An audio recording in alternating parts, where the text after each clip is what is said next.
Hey Gary, great to chat with you after seeing you for so many games. Maybe just talk about the team, the confidence level, the fact that you've had this many guys drop out of the roster, and you'll hopefully end up playing 18 games in 30 days. Like, how wild is this for you? It's a part of the job. Time in a situation right now, in the world is just we try to make it work, and guys have been hungry to play, so that makes it more fun and exciting. Come out here, we know that guys are going to go down and go up. We're going to have new bodies and fresh bodies, so next man up mentality, and everybody who comes buys into what we're doing here, and it just keeps us flowing. We don't want to see you in another one, but is there a full closet of jerseys, Willie Beeman, Bobby Boucher? Like, is there more, or was that kind of the two you brought? And again, we want to see you on the floor. We don't want to see more jerseys. I just want to know, is there any more? Yeah, I think I only had two of them in my bag, so that's my two, and those are my 2 days off. So I don't think you guys want to see no more jerseys, but I do have them tucked away at home. Okay. Hey, what other ones do you have, really quick? I have a few Kenny Powers. A lot of movie videos. Of course, I got the classic, old school Gary Paytons and whatnot from everybody. But my football ones, I have a few different Jerry Rice.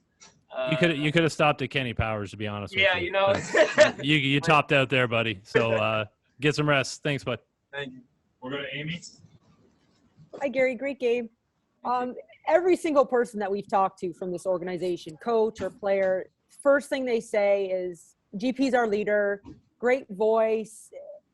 It's so repetitive. But anyways, I guess my question to you is, because you are this identified leader, do you think that maybe you are more proud or feel even a little different than everybody else in that locker room after a game like today?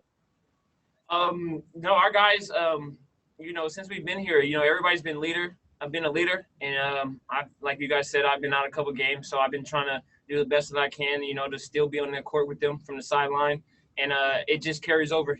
There's guys on here that, starting to pick up that leadership and talk to guys, when I'm not in there or not in the huddle or something like that, or on the floor. So, it's just contagious, and I think that's what I like to see most of is, it's just trickling down from everybody. Saw you score a bunch of different ways tonight. A lot of spins, by the way, from the elbow. But when are you at your best? When are you the most comfortable? In transition, I think, we get a stop and we go in transition. We got a lot of weapons, around us.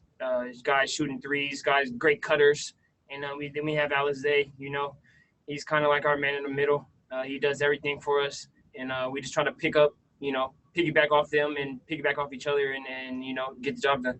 But I meant you. Like, what's your way of scoring most? Oh, yeah, I just get the steal and go in transition, try to get easy layups, do what I can. Like you said, the little elbow, I'm comfortable there. And, I'm still trying to work to push that outside that three-point line. So inside the three-point line, I'm probably most comfortable. All right. Get some rest. We'll see you tomorrow. Thank you. That's Andrew next. Hey, Gary, welcome back to the lineup. There was a play with like 5 minutes left in the third quarter. You guys were already up 35 points. And I think the broadcast maybe got back a bit late, but you might have missed a deflection or something. You screamed at the top of your lungs. You remember this? You kind of, what were you so upset about in a game where you're up by 35 points and like this bullet pass kind of went by you? Just little things, to be disciplined. If I had my hands up, I think I probably would have grabbed it and just went on. But it's just, little plays like that still bother me. Don't matter what the time and the score is in a game, just always try to just cause havoc, and continue to get deflections and steals for my team. And maybe this is a bit of a general question, like just in terms of all the teams you've been on, the lack of continuity you've had with this team, it seems like despite all that, like you're having fun out there. You're supposed to be a journeyman that's supposed to be like hardened and not having that much fun. How much, this is maybe too simple a question, but how much fun are you having with this team in this bubble? We're having a blast. I'm sure you guys see me smiling all the time, having a good time. But it's just this team that we have here is just it just brings a smile to my face. Everybody has their own different personalities, And on the court, we mesh well, so good on the court. We talk to each other. We figure things out with one another. And everybody has their own personality. So it's just fun to be out there, get stops with my teammates. Go down and run up the score. Nice. Well, congrats and get some rest. Thank you. We're going to end on Savannah. Savannah, you got to unmute your mic. Oh, Oh, there you go. you got Hey, I got you. Thanks, man. All right. So you've been in the league for a little bit, and obviously you've been with multiple groups. But what stands out to you about this group? Because we see you having fun out there, but aside from fun and games, what stands out to you about this Raptors 905 squad? This team, like I was saying, everybody bought into what Coach Mutombo and the staff were saying. We had a rough start the first few games, but we figured it out. We trust the system, we trust what they were saying, and guys bit into it. And as the basketball guys, you buy into it and you play for each other, you play for your teammates. It's going to come back around to you, and it's coming back around to everybody on this team for buying in and playing together and playing unselfish. How does it feel having clinched playoffs and not like an ordinary season? You guys are in a bubble, in a pandemic, and in a condensed season. How does it feel to make these types of playoffs?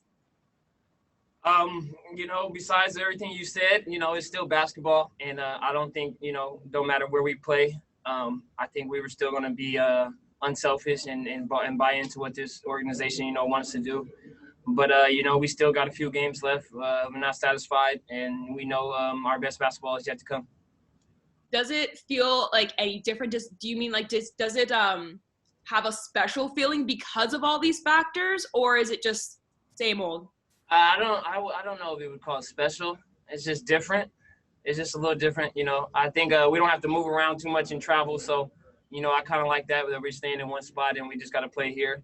Kind of like a little AAU feeling. We're here for the whole time. You see everybody every day, and it just brings back AAU feeling. So I think that's probably most what it feels like.